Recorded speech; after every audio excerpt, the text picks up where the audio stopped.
All right, brother, hold up. It's the man of knowledge coming at your way. Check it in. Check it out. Peace. So, hey, brothers, now look, y'all remember when I told y'all I was going to be doing a couple videos about history? You know, not only pertaining to sports, not only pertaining to the Bible, history itself, doing videos on this channel about real life situations. Listen, brothers, I didn't start this channel, because, to think that I'm some damn highly intellectual human being, okay? Like I say, look, I'm not perfect, brothers. Look, and I think it's safe to say for the most part, a lot of you brothers ain't narcissistic neither. I know for a fact I'm not. You know what I'm saying? I made this channel, but particularly geared to the so-called black man and young black men in general. Just so we can discuss things and start this channel. I started this channel because, brothers, I wanted, for the most part, I wanted to, so we could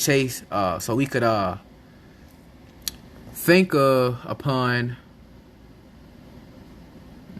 let's see, there we go.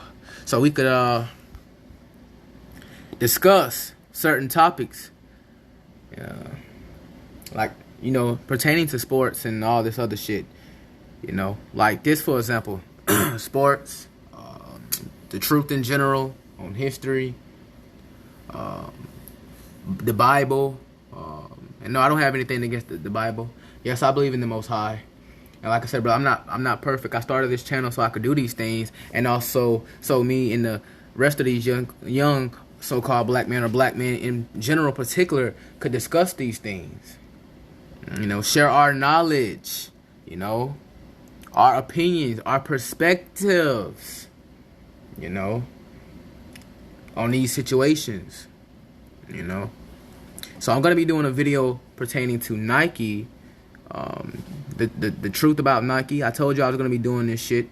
Look, man. A lot of you brothers ain't gonna like it. I don't give a fuck if you don't. I really don't.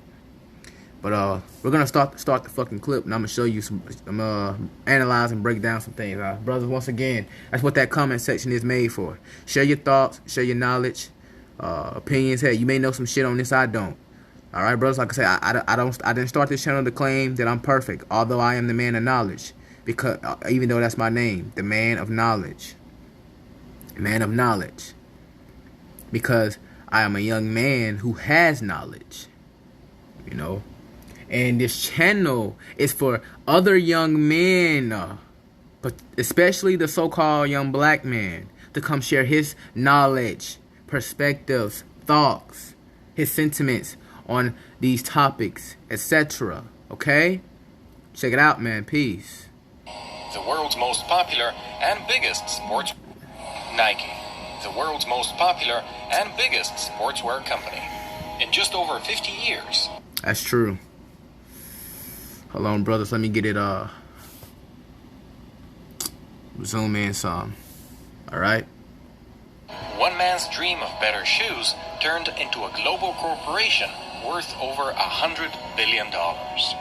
Today, we're going back to the earliest days of Nike to figure out how that magic happened and what the ingredients were to their success. This video is brought to you by Audible, and the story you're going to watch now is just one chapter in the awesome biography of Nike's creator, which you can listen to for free as part... Listen, man, fuck all that other shit. Look, man, I'm gonna just go ahead and tell you, brothers. The founder of Nike was Phil Knight. Okay? If I'm not highly mistaken, he had a brother, allegedly, that started the Adidas company.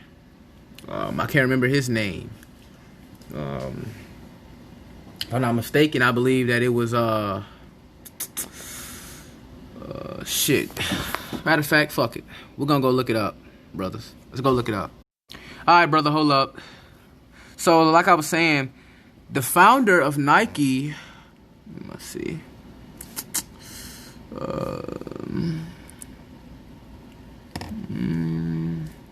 was Phil Knight. Phil Knight. Phil Knight and, as you can see, Bill Bowerman, or however you say that bullshit. Now, let me touch into some things. Okay. It says Nike is an American multinational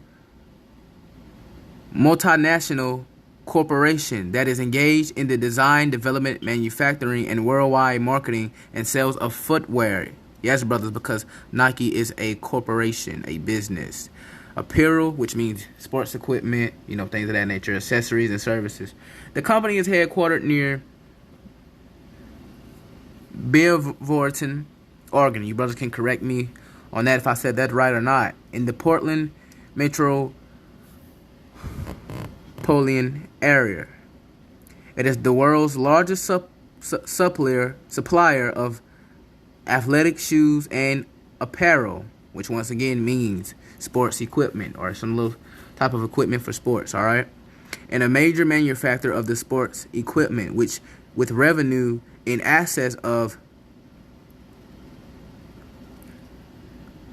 what does that say? US 24.1 billion in its fiscal year 2012, ending May 31st, 2012. As of 2012, it employed more than 44,000 people worldwide. In 2014, the brand alone was valued at 19 billion, making it the most valuable brand among sports businesses.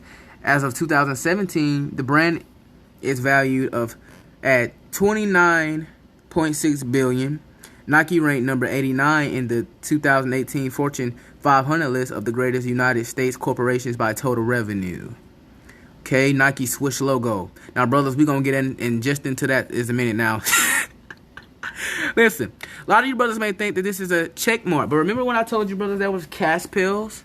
That there were cash pills to everything for you brothers who don't study Greek mythology? Listen, brother, I highly recommend you brothers to do that. I was thinking that Phil Knight had a brother, but that's my bad. This is actually the person I was thinking about that I thought had a brother. This is not Phil Knight. Didn't have a brother, allegedly. The next person who had a brother was the person who founded Nike. Okay, I'm sorry, Adidas. The person who founded Adidas, and his brother he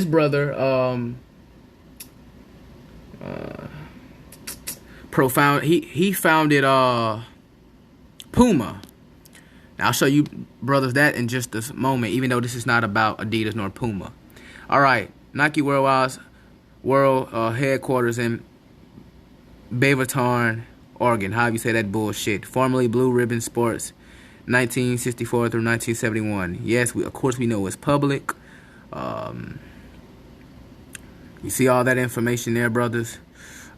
Nike has been founded 56 years ago. Founders Bill Bowerman and Phil Knight. Yes, we know that it is worldwide. Key people: Phil Knight, Chairman Emeritus. How you say that dumb shit? Mark Parker, Executive Chairman John Donahoe, President and CEO. Athletic footwear and all that old dumb shit. Now these are the stats for Nike currently in 2020. 37.40 billion. Okay, its operating income is 3.12 billion. Okay, the net income 2.54 billion. Total assets 31.34 billion. Total equity is 8.6 billion. Number of employees 75,000 2020, and that's in 2020 also. Now I guarantee you, brothers, who's more responsible for them numbers? I bet you it's the so-called black man, so-called black female too. Okay. Now listen, the company was founded on January 25th, 1964 as Blue Ribbon Sports by Bill Bowerman and Phil Knight, and officially became Nike on May 30th, 1971. The company takes its name, Nike, from the Greek goddess of victory. Now, brothers, do you see that? Why? Once again, I told you, sir, there are cash pails to everything in this life that we are living. Now, brothers, I'm going to show you that. Yes, there was a Greek goddess. For you brothers who don't study Greek mythology, like I said, there are cash pails to everything in this life. Now, let me show you this, sir. Sir, don't go anywhere. Sir, don't you start crying, sir. Okay, sir? Like I say, brothers, if you know more than me, which you may do, hey, feel free to put your knowledge down here, man. You know, you feel like you have to correct me on some shit I say, hey, man, do just that. Now, let's see. All right. Cash bells. What do we know about cash bells, brothers? First and foremost, I'm going to look up the definition, and I'm going to show you, brothers, okay? Know what I'm saying? Now check it out. Cast spells. As I was exactly going to get to that. To use or be affected by magical or supernatural powers. Bewitch. Okay? Bewitch. Cast. What the hell is a cast? Brothers. Shit is deeper than what you think. I was going to touch into that when it said Nike was named after a Greek goddess of victory. That is correct. Now, I'm going to show you. Brothers, I'm going to show you Nike goddess. Look at this, sir. Nike in ancient Greek religion. The goddess of victory, daughter of the giant Pallas and of infernal river Styx. Now, brothers, if you go back to my video, the literal conversation between the Washington Redskins, if you go look that video up on the Man of Knowledge, you'll see that I already said this. Now, pay attention to the images, okay? Pay attention to the images. Look at the Nike. Think about the Nike sign. Think about the Nike sign, sir. Look at her. Look at the Nike goddesses. This is the Nike goddess. Look at her wing. Look at her. Look at her wing. Doesn't it remind you of the Nike sign? Okay. Brothers, here's some more. This one looks clearer and better. Doesn't that look like the Nike sign, sir? Sir. And you see that thing in her hand she's holding up. That is to represent that she is a mother goddess. Okay? Now, brothers, look at all this shit, man. I cannot make this up for you brothers, man. There are cash pails to this shit. All right? Oh, look, here's another one. Doesn't that remind you of the Nike sign? Sir, look at this. You look at it. Now, brothers, I want y'all to look at this. Okay? Nike sign. Nike sign. You saw that. Now, brothers.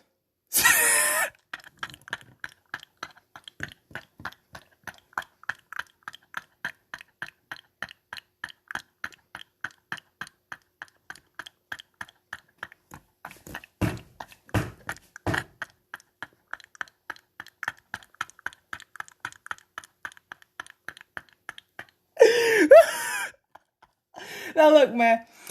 Look, YouTube may not even let this video stay up. Quite frankly, I don't give a shit.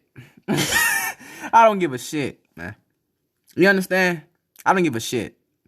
Now, don't you brothers see this? Don't you brothers see? Now, what does that tell you about Mr. Phil Knight and Bill Bowerman?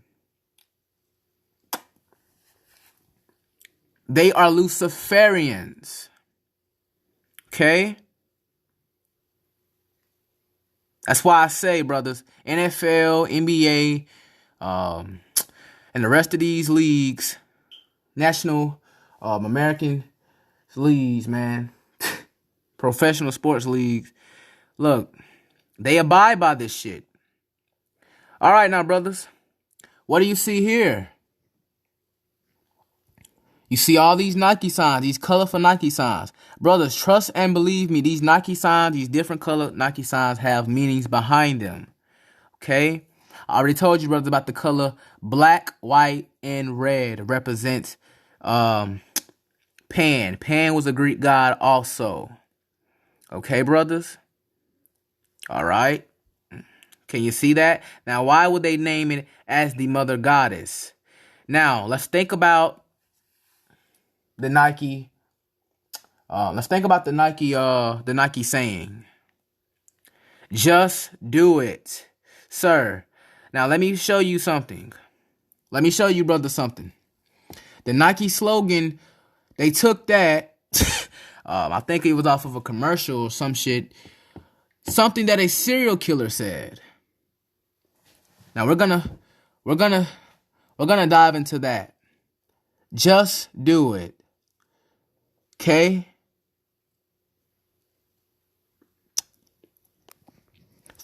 Okay, look at that. It says just do it. Would become the company's signature slogan, helping to turn a niche brand into a global multi-billion-dollar giant and etching the phrase indelibly into the global memory that is almost interchangeable with the brand.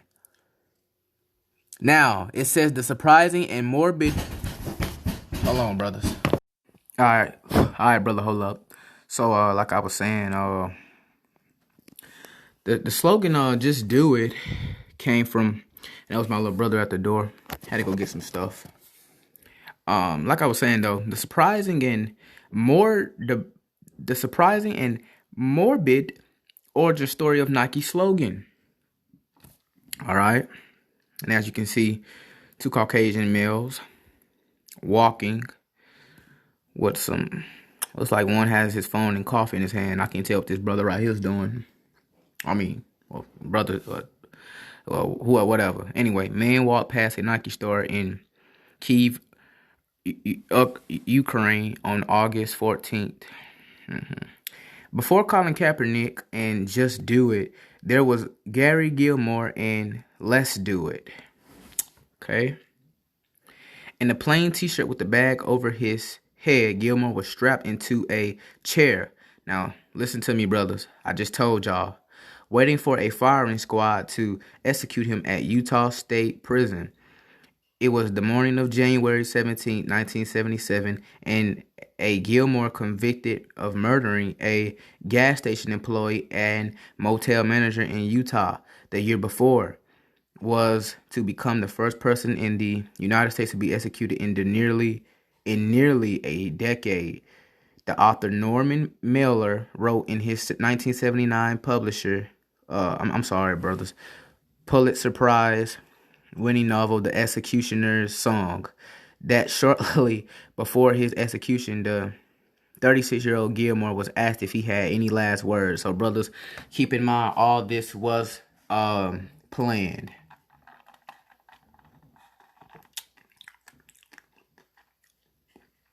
You really got a song? You really mean to tell me the author wrote in his 1979 Pulitzer Prize winning novel, The Executioner's Song, that shortly before his exit? No, brothers. If it was shortly before, meaning it was, they're basically letting you know that was planned. All right, brothers. And listen, I already knew this stuff. Let me tell you why I looked it up. So I could show you, back it up. Okay? Because like I say, I'm not claiming to be a smart aleck, nor am I claiming to be any smarter than anybody who's watching this. Okay? You may know hella more than I do. But brothers, I'm showing you the things that I see, that I know. Okay? And he said if he had any last words. And he said, yes, let's do it. Gilmore reportedly said, as the Washington Post reported at the time, Gilmore did not flinch when he was executed. Okay.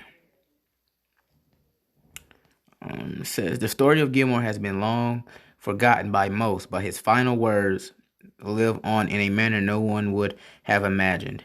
Now you ask yourself, brothers, why would they imitate or use as a slogan, okay, or a motto for a already evil corporation, brothers? Okay? Now, brothers, also, this is why I state that, the so-called black man and the so-called black people in general keep talking about, oh, free me, free this, free that, Black Lives Matter.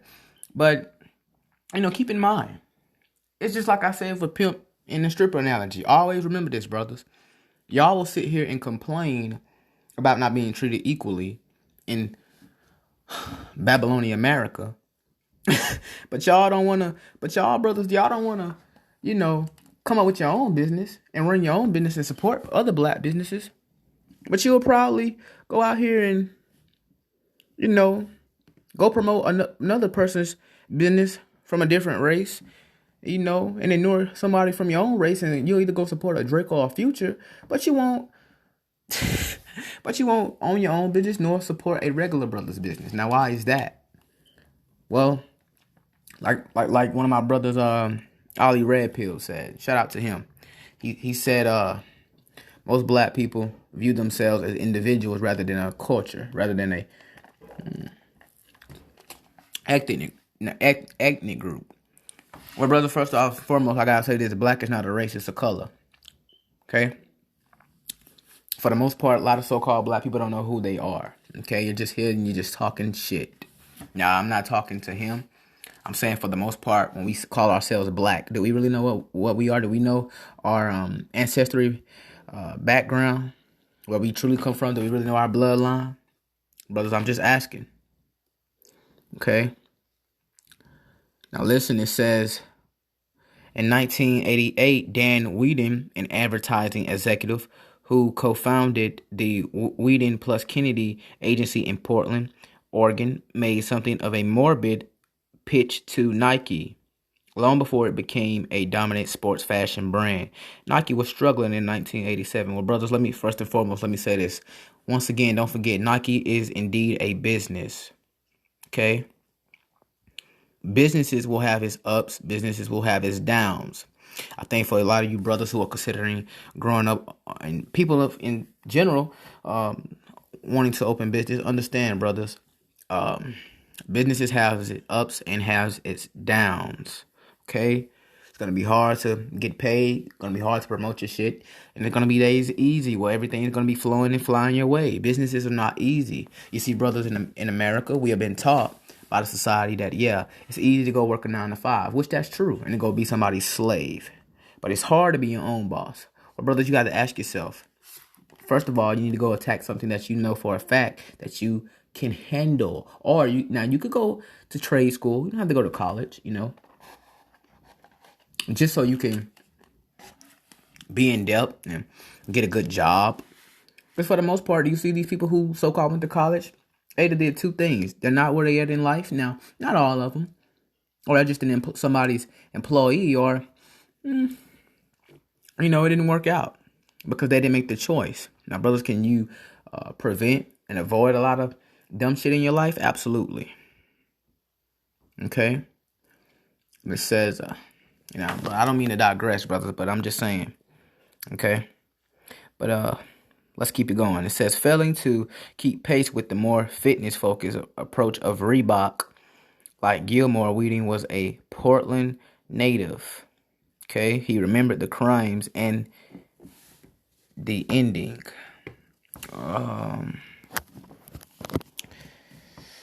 Whedon said in the 2009 documentary, Art and Copy, that he looked toward the phrase "do it" and used it as the inspiration for his pitch to Nike.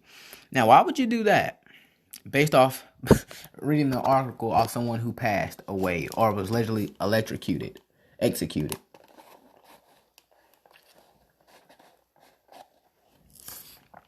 Why would you do that?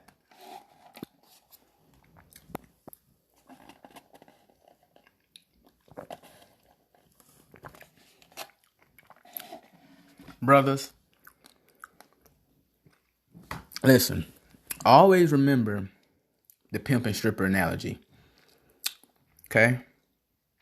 Because that's literally how people from other races see you so-called black people, us so-called black people. They just view us as economic purposes. Why do you think people from different races could easily go into a predominantly black neighborhood or the hood and start a business there? Because they know that they are the product, and they know that you are the entertainers, that you would be more than gladly be slaved and their promoters, helping them promote their business. They know that. Okay.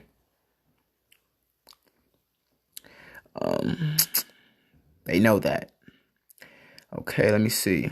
It says, after that, it says, certainly it wasn't a question of Dan being inspired by Gary Gilmore, but rather it was about the ultimate statement of intention.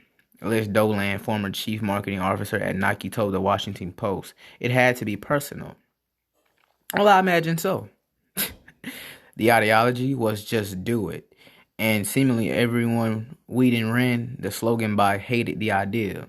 They allegedly hated the idea. They allegedly hated it. Okay? They ostensibly or supposedly hated it. Okay?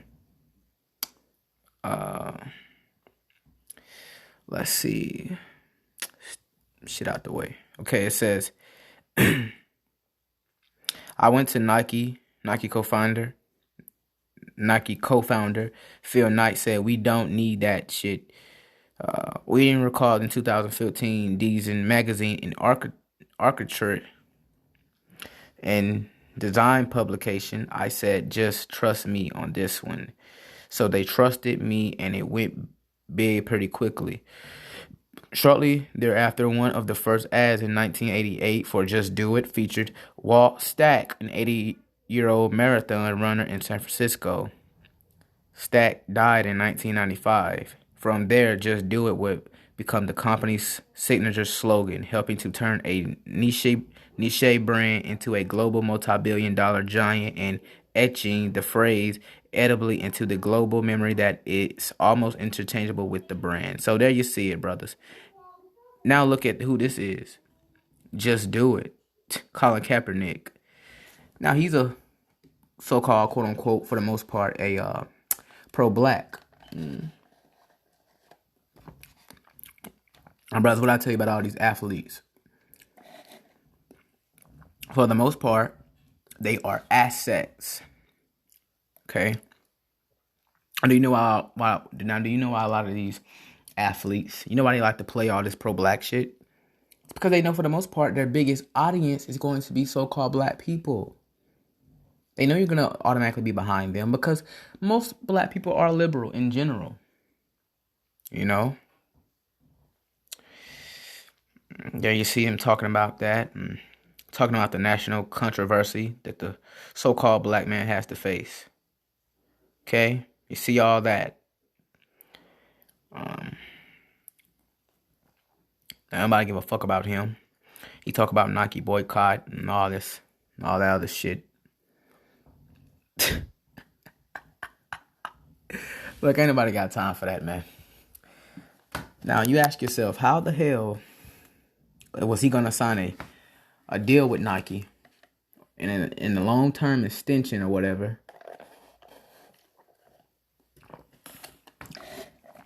I'm talking about the problems that the so-called black men or black people in general have to face. But what did he do? You see that he was putting on a facade. You know, I got a lot of brothers telling me, hey, don't call so-and-so a pro-black because he's a sellout. Well, brothers, what I've been saying. For the most part, a lot of so-called pro-blacks are sellouts. I didn't say all. You can arguably say that. But I think for the most part, most are. Okay? Now, let's continue the video. First and foremost, what I want to do, I want to do some very deep searching. I want to see who the hell Gary Gilmore was. Or let's say I already know, because I'm pretty sure by reading the article, we do already know. But brothers, I just want to show you brothers, oh, by the way, he was an American criminal. Okay.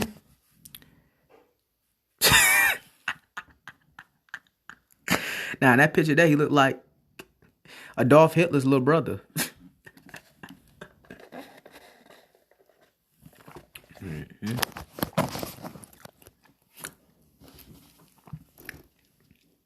And by the way, bros, let me just break it down. When it says just do it, that's basically saying do what thou wilt. Meaning do as you please. Okay. Gary Mark Gilmore was an American criminal who gained international attention for demanding the implementation of his death sentence for 2 murders he had admitted to committing in Utah. Okay. We know when he died. Okay. And they lit his ass up. That's how he died. Okay. Now we're going to see the criminal charges. Armed robbery, 3 counts. Assault, 2 counts. Murders, 2 counts.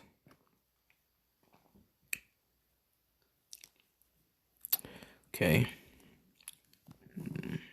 While I'm at it, let me go get some more information on who the hell Bill Bowerman. Now, he was a coach. Okay. He was a track and field coach and co-founder of Nike, as we see.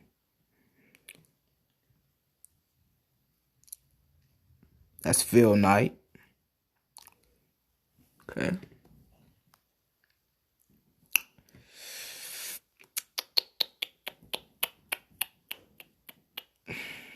Phil Knight. Now, keep in mind, brothers, he is still living. Okay.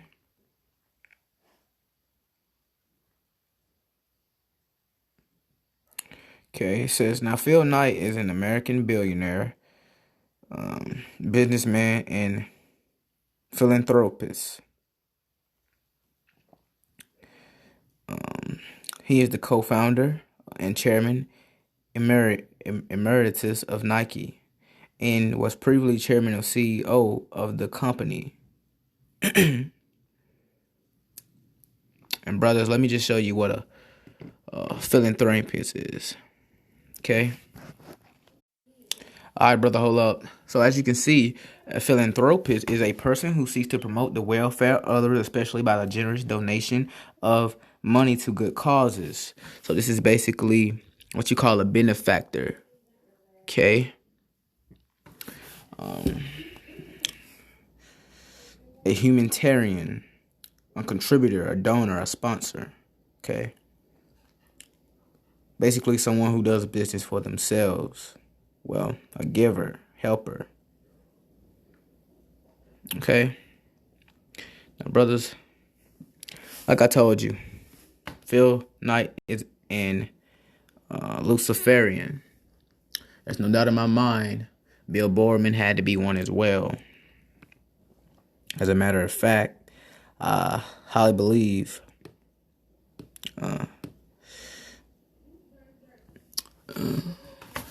that Phil Knight had to be Bill Bowerman's handler. Okay.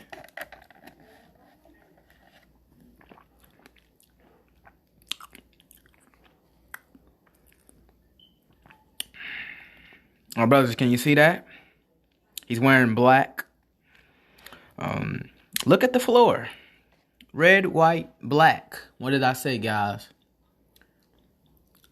Red, white, and black represents who? Pan.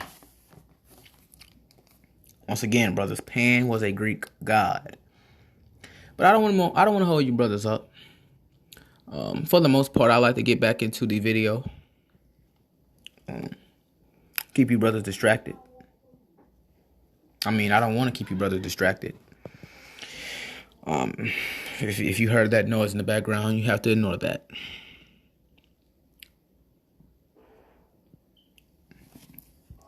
Nike, the world's most popular and biggest sportswear company. In just over 50 years, one man's dream...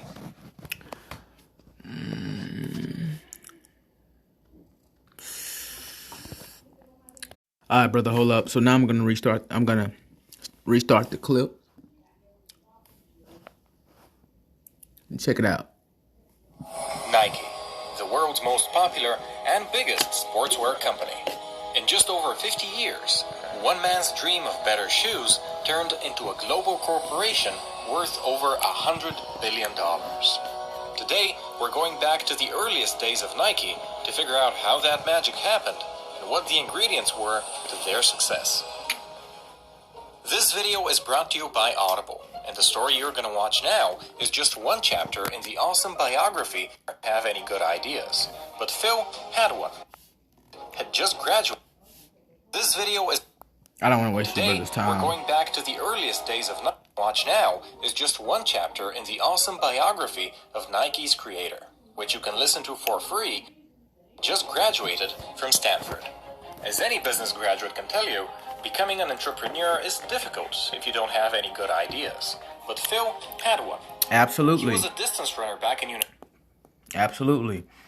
Brothers, once again, if you want to start a business, just have a variety of ideas of what you may want to do with your business. And first, when you start a business, you have to know what that business is about. You know, you have to know something about the business, okay? And, of course, some experience. University, and in one of his business classes, he had written a paper proposing the following idea. Phil had seen how Japanese cameras had replaced the dominant German cameras in the American market, and he wondered whether Japanese shoes could do the same to Puma and Adidas, which were at the time extremely popular in America. Absolutely. Now, brothers, I'm going to show you who were the founders of Puma and Adidas. Now, I can't remember right off bat. Like I said, I knew about Nike right off bat, but I don't remember Adidas. I know that the founders of Puma and Adidas both were brothers. I know that for a fact. I'm about to show you. Even though we're not going to talk about them, I'm definitely going to show you. Give me 1 minute. All right, brother, hold up. So, yes, I was correct. I knew I was. Adolf Dassler was a German entrepreneur. This Adolf Adi Dassler was a German cobbler, inventor, and entrepreneur. Now, this brother was the founder of Adidas. Okay, now check it out down below. As you can see, who founded the German sportswear company Adidas. He was also the younger brother of Rudolf Dassler, who was the founder of Puma. Brothers, I told you, brothers, already. Didn't I state before I clicked on that Adidas, the founder of Adidas and the founders of Puma were different people, but they were but they were brothers. I stated that. All right, brother, hold up. Now we're back. And he wondered whether Japanese shoes could do the same to Puma and Adidas, which were at the time extremely popular in America. And by the way, that is indeed how you pronounce Adidas. But back to Phil. After writing that paper and graduating, Phil became obsessed with his idea about bringing Japanese shoes to the USA. Of course, he didn't actually own any Japanese running shoes, and the few he had seen were brought stateside by soldiers who had been stationed in Japan during the occupation after the Second World War. But this lack of exposure... Well, of course. Because that's what America does. Now, you got to ask yourself, did he tell them to collide, or did he steal? Only reassured Phil that he had stumbled upon a great opportunity. He knew that to take advantage of it, he'd have to establish contact with a Japanese company. Exactly. So basically, he was an opportunist. And negotiate to import their goods to America, both of which were actions he had exactly zero. I like it. Now, what did I say? Did he import or did he steal? Experience with. But, as is befitting of the man who later created Nike, he went ahead and just did it. Now look at that. You see he's in all black? He's confirming to you he is a Luciferian, brothers. In November 1962, he flew over to Japan like a tourist and just started exploring. In the beautiful city of Kobe, he stumbled upon a shoe store that caught his eye. It belonged to a company called Onitsuka Tiger, and the shoes they made were, for their time, very high quality. So much so that Phil was determined to import them back home. He presented himself as an American shoe distributor and arranged a meeting with the company's founder. Phil made up a company name on the spot and offered to become Onitsuka's distributor in America, a proposal which, probably to his surprise, the owner actually accepted. With nothing more than his confidence, Phil had become the exclusive distributor for Onitsuka Tiger in the USA. He received his first shipment of 12 pairs of Tiger shoes in 1963, and he started selling them out of the back of his car at every running track he could drive to. Obviously, though, his strategy wasn't scalable, so he went to the only person he knew who understood more about running shoes than he did, his former coach at the University of Oregon, Bill Bowerman. Now, all right. Now, Bill Bowerman, track and field coach, once again. Okay. Bill was easily... Now, look, you saw 12. By the way, just put that in there. You saw 12. Okay. 1 plus 2, half of 6, 30. But all right. Hey, you brothers could correct me if I'm wrong. Famous coaches in America at the time. He had, in fact, trained multiple Olympic athletes. He liked the Tiger shoes so much that he wanted to partner up. Thus, in January 1964, Bill and Phil incorporated Blue Ribbon Sports, each investing $500 into it. They spent all that money on their first order, which at $3.33 a pair amounted to 300 pairs of shoes. Exactly. The shipment came through in April 1964, and thanks to Bill's connections, it was sold out by July. In their first year, BRS sold $8,000 worth of shoes, and with that money, Phil started hiring salesmen for his company. In 1965, their revenue had increased to $20,000, and pretty soon, they opened their very own store in Santa Monica. But while Phil was handling the business side of the operation, the actual innovation was coming from Bill. He was the guy who single-handedly brought jogging to America.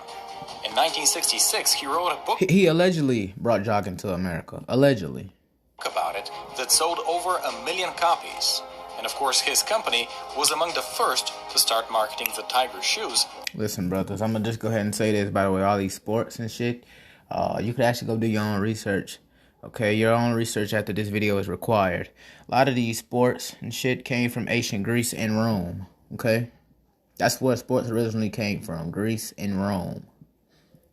Ancient Greece and Rome. For jogging. Bowerman was all about innovation, and with every new shipment from Onitsuka, he'd cut open a few shoes to see how they were made, and he'd always try to improve them, by, for example, adding to the cushion or using more lightweight materials. He'd constantly send his notes to Japan requesting changes. He was effectively designing Onitsuka's shoes for them. It was one of Bill's designs that catapulted BRS into the mainstream. The Cortez, as he called it, became one of the best-selling shoes in 1968, undoubtedly thanks to the 1968 Olympics, held in Mexico. Thanks to the Cortez, BRS sold $300,000 worth of shoes in 1969. But they had a big problem. So that goes to show you also that most Americans, or the country of America itself, doesn't always come up with their own ideas. Which I'm pretty sure a lot of you so-called brothers who claim that you're woke, y'all already know that. America doesn't always, or damn near, you arguably you could say, never comes up with their own ideas. They never create their own shit. That's why you go up in all these stores and you see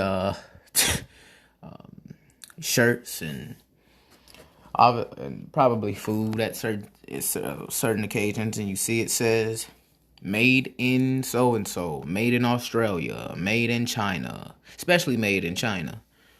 Now, why is that? You ever ask yourself that? Or made in Japan, made in so-and-so, anywhere else but America. The Cortez was so successful that they couldn't keep up with the demand. Every new shipment they received sold out faster than the one before, but Onitsuka kept sending them at the same glacial pace.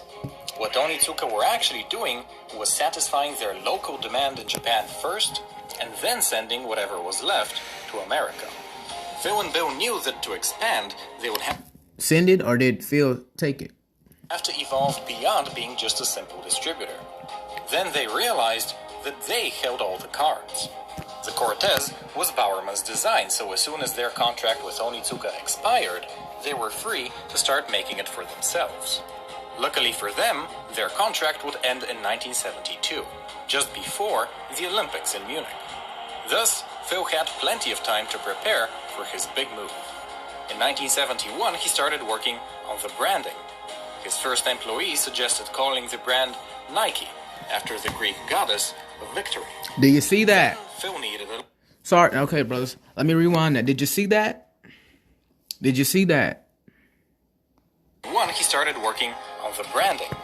His first employee suggested calling the brand Nike, after the Greek goddess of victory. A victory.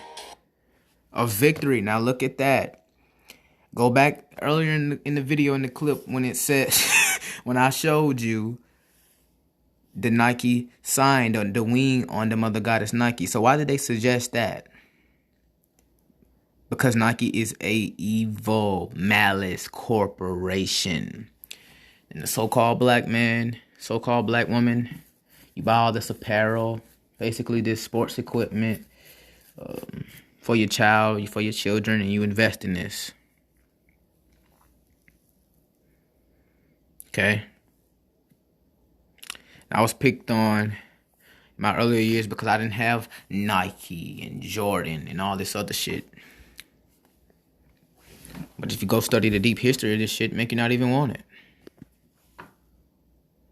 Then Phil needed a logo, so he went to a nearby university, snatched the first graphic design... Oh no, he already had the logo. The mother goddess Nike in the wing. On the mother goddess Nike. Didn't it tell you? Didn't it show you, brothers? Then you see the wing. Doesn't it kind of remind you of the wing on the mother goddess of Nike? Student he could find, and told her to make him a logo. For the impressive sum of $35, he got this, the swoosh. In hindsight, that was money well spent, and with his branding now complete, Phil was ready for the Olympics. This time, instead of locking himself into exclusive agreements, Phil established a network of subcontractors across Japan. With production under his control... And once again, brothers, like I said, go study this Greek mythology. Cast pills behind it all. Phil could finally spread his wings. You can see in this graph of Nike's sales exactly when Phil started importing shoes from his Japanese subcontractors. And yes, he started before his contract had even expired, in 1971.